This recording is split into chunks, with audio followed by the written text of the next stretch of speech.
What's cooking, folks? Vermillion Phoenix here, and today I'm playing some Alien Swarm.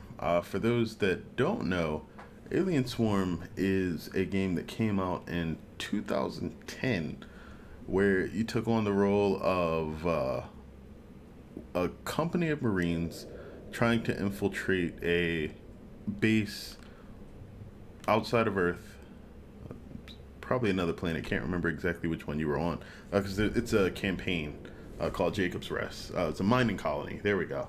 And the mining colony had basically just been overrun by all kinds of crazy aliens, and you had to fight your way out of it. Now, if it brings back some similarity to the movie Aliens, that's because it was largely a throwback to that movie, and it was created by a team that got absorbed by Valve or got hired by Valve, who had made the original mod for a completely separate game. That said, this isn't the 2010 Alien Swarm. This is a updated version of Alien Swarm known as Alien Swarm Reactive Drop. And this game is amazing because they took everything that they've done with Alien Swarm, added a deathmatch mode, put in the original campaign Jacob's Rest, added in a bunch of other campaigns and bonus missions, of which I have no clue what those are. I haven't actually gone through everything here yet. Like, there's a lot. They basically released enough content to make it a full-fledged game because it was kind of short. Excuse me. And they expected the community to put a lot of stuff in, but it was actually very time intensive. So what wound up happening is there was a few community mods, and it looks like they've gone back and just put a lot of love into the game so far. So I'm going to start off one of the new campaigns, Area 9800. These are the different missions. Looks like there's only 4 missions on this one, which is fine. I'm playing single player right now because most of my friends are probably asleep. And we're going to go in at the normal difficulty. So this will give us a chance to look over everything that's in the game. Just got to wait for this loading screen.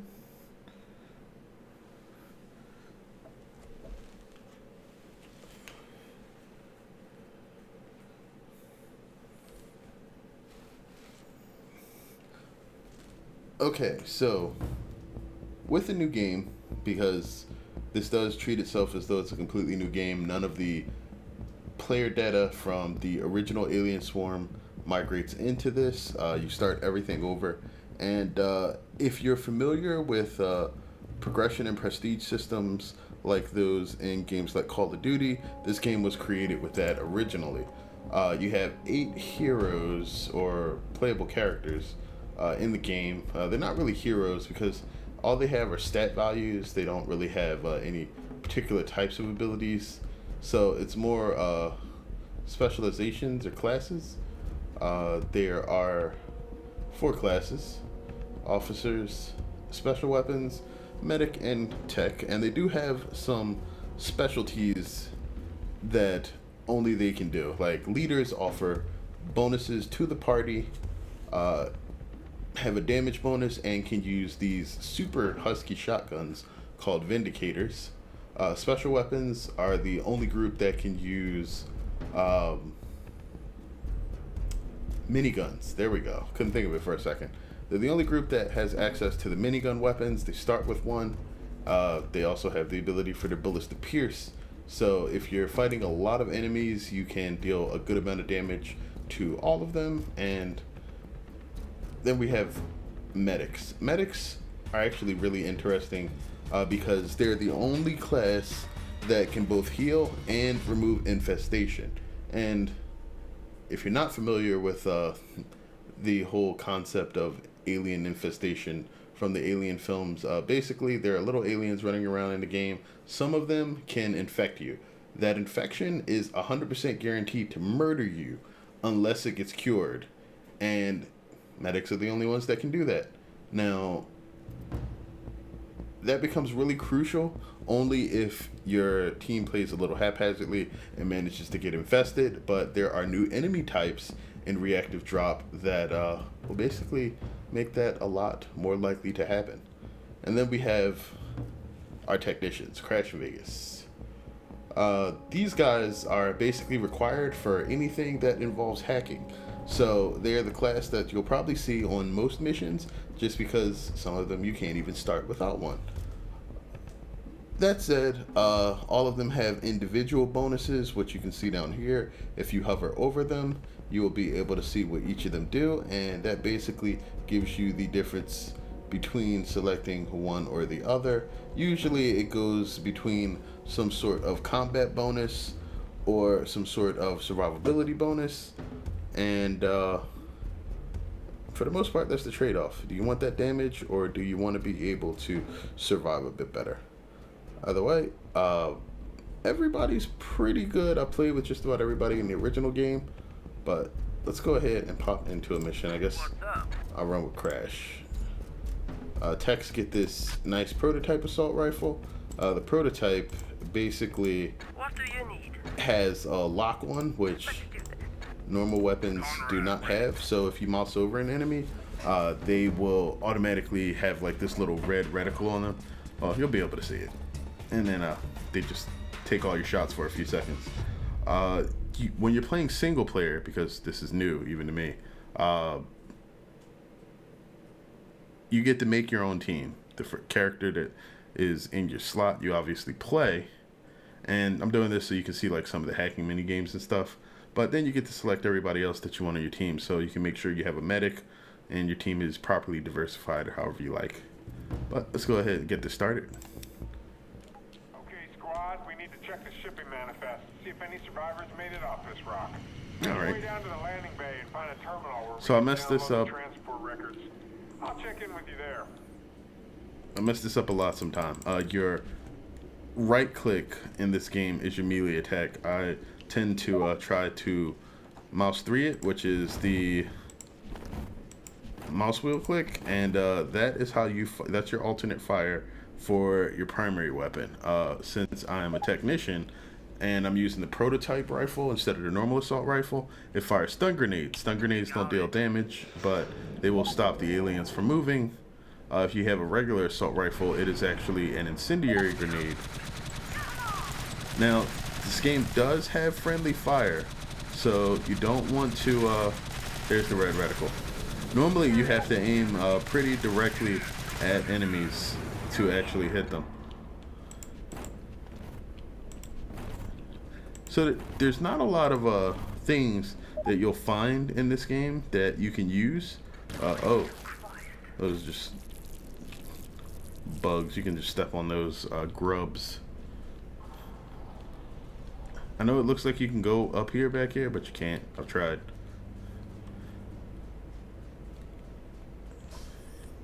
Okay, weldable doors. So I'm using a welder as my support item. If I push, gotta look at my movement scanner. That's also something pretty much taken from the Alien movies. You have a movement scanner that lets you know when things are moving. So you'll be able to see when they get close before they're actually on your screen. The amount of your screen that the scanner shows versus how much you can see is very different. A lot larger on the scanner. Oh, there are a lot of these things coming.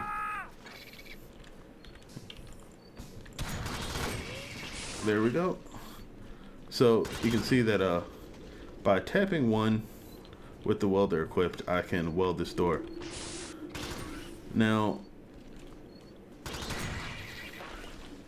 if you weld the door shut, like, you don't have to actually wait for the weld to completely finish.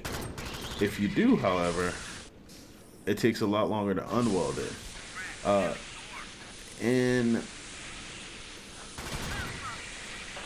my history playing the game, I haven't noticed that welded doors have been any stronger than before, but that could be a change that's made with this version of the game.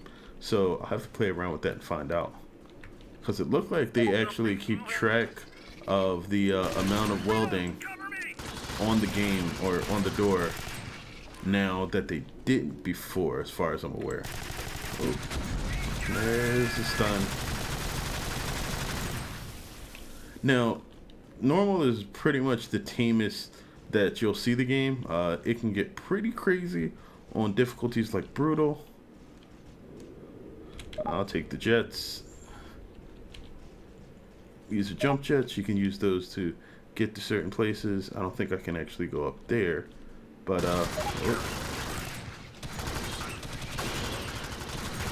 Alright, movement scanner says things are coming from back there, but the CPU squad is actually pretty good. Let me go ahead and start this hack.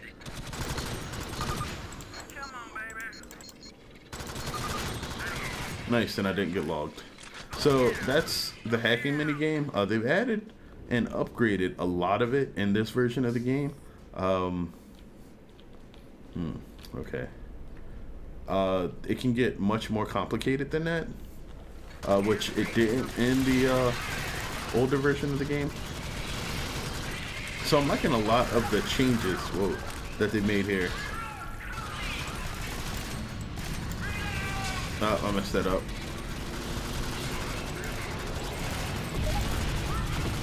They're running into my fire. Something that human teammates would probably do just as well.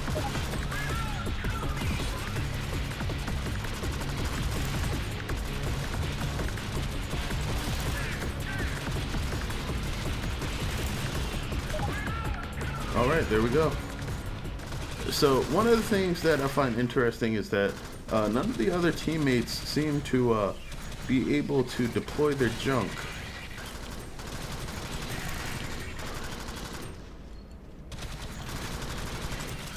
Almost everybody came with extra ammo, and the only person that they asked to deploy it is you. That could just be a flaw in the AI. Wildcat is now out of ammo as well. All right. You got it. No problem. Okay, so this is the sentry gun, which I think I should probably set up right about here.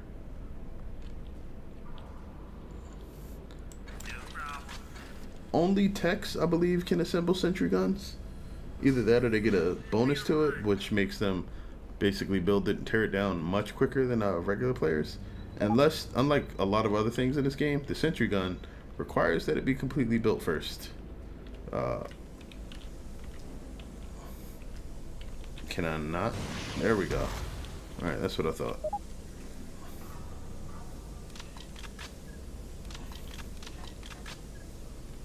Well, oh, the twin pistols. Now can I?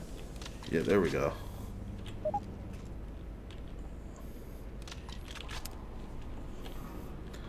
So reloading in this game completely gets rid of your ammo.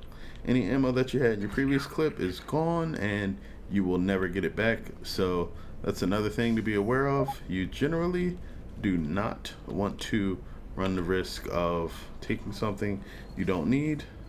Alright, so let's go ahead and get this unlocked. This is the other hacking minigame.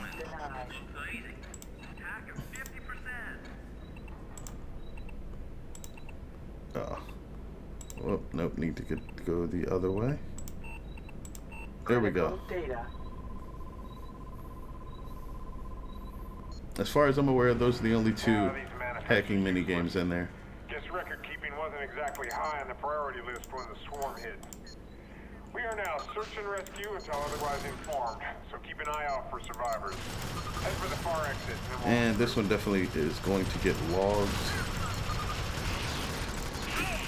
I'm probably going to get hit a few times too, but we got it.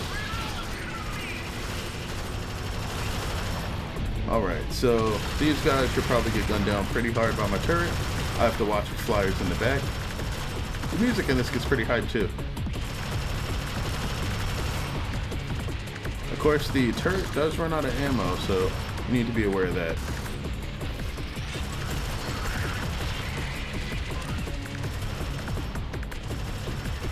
Of course, it auto-targets pretty well. Okay. Those are swarm eggs. They can only be killed either with direct gunfire or flame. So you want to kind of be a little careful there. Alright, swap for grenades. Yeah, absolutely. Yes, sir. No thanks. Alright, since they have all this extra ammo lying around. I'm ready. No problem. Alright, so I can drop my welder for grenades now. These other things here are personal healing kits. Personal healing kits will regenerate a significant amount of your HP over time, and they're pretty useful. You can eventually equip them.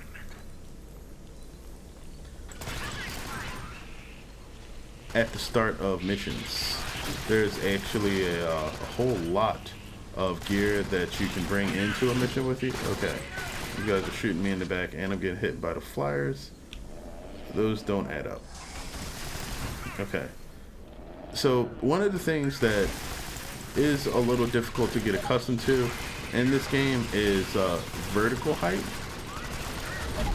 It exists, but you can't see it unless your aiming laser gets interrupted.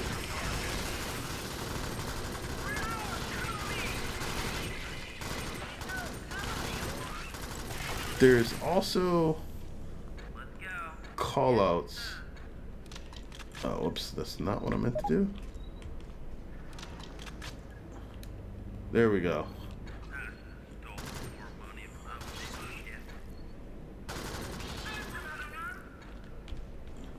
Z seems to be the callout button by default. I believe that you need to use the callouts when you're playing with AI enemies or AI teammates, so that you can actually get the most benefit. Those guys just stood in the bombs. Wow. AI teammates not necessarily the best at staying alive. Grenades are cluster grenades, as you can see. You toss one and then they explode into more grenades. These guys really don't like electricity. Alright, if you happen to go near those swarm eggs, they will hatch parasites. Parasites are the instant kill bugs that I mentioned before. Super dangerous. Don't go near them. Alright, got those nice explosive barrels. Oh, nice. It got murdered. First time I tried this, that did not happen. I had to fight that shield bug.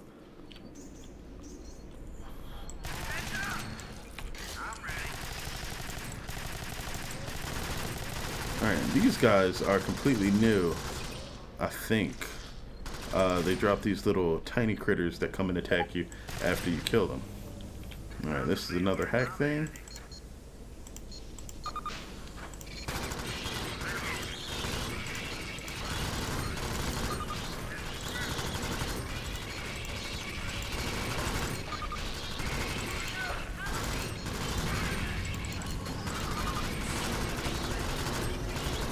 Alright, now we gotta wait for this door to open.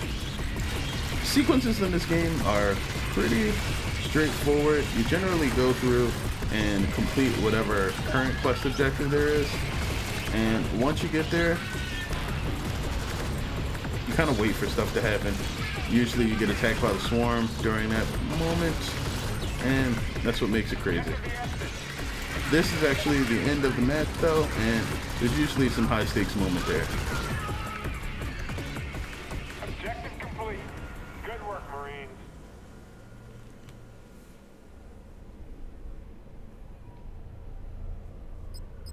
Alright, the par time for that stage was 7 minutes and 35 seconds. So that was about 5 minutes over. And there you go. So you have a experience system. You can experience when you complete the map based on the kills you get, and then a few other modifiers as well. Not all of those can be done by everyone. So depending on which class you play, you'll actually benefit more or less from whatever you're doing.